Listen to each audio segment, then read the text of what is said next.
মাম্মা এই চকলেটগুলো কখন খাবো?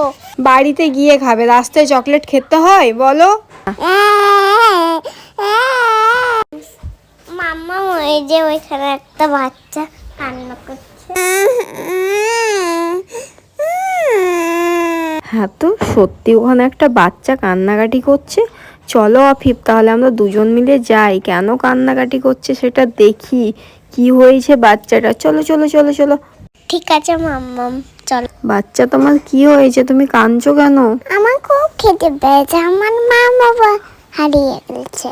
বাচ্চাটাকে দেখে ভীষণ মায়া লাগছে, কি করা যায়, খিদে পেয়েছে বাচ্চাটার খুব।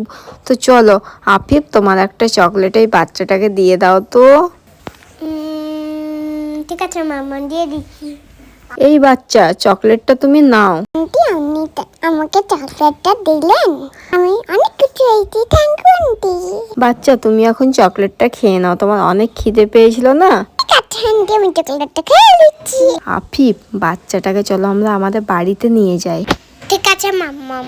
এই বাচ্চা, চলো আমাদের বাড়ি। আচ্ছা আন্টি, চলেন। এক দুজন আমরা খেলবো। চলো করেন।